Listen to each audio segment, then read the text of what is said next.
ورزشگر بی‌باک و از همه خطرناک تشکیلات UFC کیست؟ شاید بعد شنیدن این سوال به سرتان نام حبیب نورمگامدوف یا اینکه اسلام مخاچف بیاید، اما نه، هیچ یکی از اینها نیست. او خطرناکتر از هر دو اینهاست.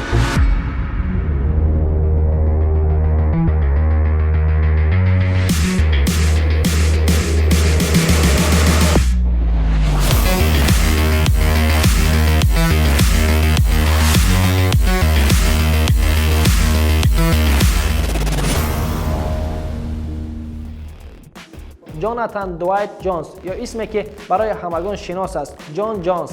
این ورزشگر قهرمان گرانوزن حاضره تشکیلات UFC است و تاکنون مانندش در این تشکیلات پیدا نشده است. جان جونز امریکایی سابق قهرمان دو کراته UFC در وزن نیم وزنی و جوانترین قهرمان در تاریخ این سازمان. جونز 19 ایولی سال 1987 در شهر نیویورک به دنیا آمده است. بازی اساسی او گوشتین، جیوجیتسو، گرپلینگ، باکس، کیک باکسینگ و موای تای میباشد. او هم در پارتر و هم در راستا بسیار خوب هنرنمایی میکند. از لحاظی که جونز ضربه‌های خطرناک دارد، به او تخلص بانس را دادند که در ترجمه استخوان‌ها میشود. ضربه‌های از همه خطرناک او ضربه با زانو و آرنج است که با این طریق ده‌ها ورزشکار را به نکاوت رسانده است. در تمام کریر پروفسیونالی خود او همگی 26 محاربه گذرانده است. جان جونز سال 2009 با میت هل محاربه برپا کرد و در آن نبرد چند ضربه با آرنج از بالا به سر و روی حریف زد که از قاعده بیرون بود و داور در حال محاربه آنها را منع کرد و غلبه را از جان جونز گرفت. در این محاربه جان جونز را دیسکوالیفیکاسیا کردند. The disqualification of Johnny Bones Jones.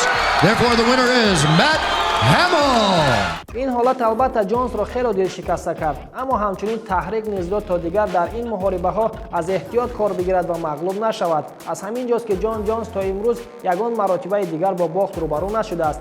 از نگاه دانا وایت پرزیدنت تشکیلات با نفوذ UFC ورزشگر بی‌باک و از همه خطرناکترین این تشکیلات جان جونز است، نه حبیب نورمگامدوف. البته حبیب هم یگان مراتبه مغلوب نشده است، اما کاری که جان جونز کرد هیچ ورزشگر دیگری تا امروز تکرار نکرده است. دانا وایت میگوید در آینده کوشش میکند که یک مغلوبیت را از کارنامه این ورزشگر اختصار کند و ورزشگر شکست ناپذیر بودن او را به همگان اثبات نماید. جونز در ریتینگ پاوند فور پاوند بعد اسلام مخاچف مقام دوم را کسب میکند. او همچنین یگانه ورزشگر است که در چند کاتگوری کمربند قهرمانی تشکیلات UFC را به دست آورده است.